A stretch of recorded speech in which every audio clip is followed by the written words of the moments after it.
Thrissur Pooram sample വെടിക്കെട്ട് ഇന്ന് നടക്കും. അനുമതി ലഭ്യമാകാൻ കാലതാമസമുണ്ടായതോടെ പരിമിതികൾക്കുള്ളിൽ നിന്നാണ് തിരുവമ്പാടി പാറമേക്കാവ് ദേവസ്വങ്ങൾ വെടിക്കെട്ടിനായി ഒരുങ്ങുന്നത്. ശബ്ദ തീവ്രത കുറച്ച് വർണ്ണങ്ങൾക്ക് പ്രാധാന്യം നൽകിയുള്ള കരിമരുന്ന് പ്രയോഗമാണ് ഇക്കുറി ഒരുക്കുക.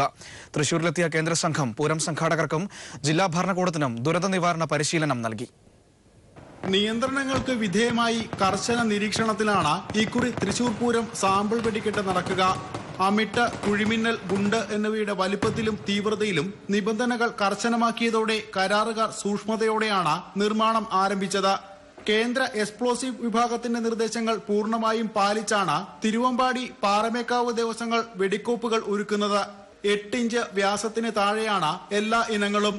ശബ്ദത്തിലെ ചില നിയന്ത്രണങ്ങൾ വന്ന കാരണം നമ്മൾ അതിനെല്ലാം ഉൾക്കൊള്ളിച്ചുകൊണ്ട് കാലാനുസൃതമായ മാറ്റങ്ങൾ വരുത്തിക്കൊണ്ട് എങ്ങനെ നമുക്ക് നിയമത്തിന്റെ ഉള്ളിൽ നിന്നുകൊണ്ട് കാര്യങ്ങൾ ചെയ്യാം, അതിൽ അപ്പോൾ കൂടുതൽ വർണ്ണത്തിനാണ് നമ്മൾ പ്രാധാന്യം കൊടുത്തിരിക്കുന്നത്.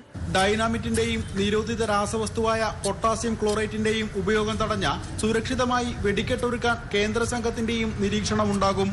So as a part of disaster management, we had to take note of that huge amount of explosive and fireworks has been involved. തൃശൂരിലെത്തിയ കേന്ദ്ര സംഘം ജില്ലാ ഭരണകൂടത്തിനും ദേവസ്വങ്ങൾക്കും ദുരന്ത നിവാരണ പരിശീലനം നൽകി. തേക്കിൻകാട് മൈതാനത്ത് നിർമ്മാണം പൂർത്തിയായ ഫയർ ഹൈഡ്രന്റിന് പുറമെ മറ്റ് സംവിധാനങ്ങളും സംഘം ഉറപ്പുവരുത്തും. വെടിക്കെട്ടിന് മുമ്പ് വീണ്ടും സാമ്പിളുകൾ ശേഖരിച്ച പരിശോധനയ്ക്കായി നൽകും. വൈകിട്ട് 7 മണിക്കാണ് സാമ്പിൾ വെടിക്കെട്ട്. News bureau, Thrissur.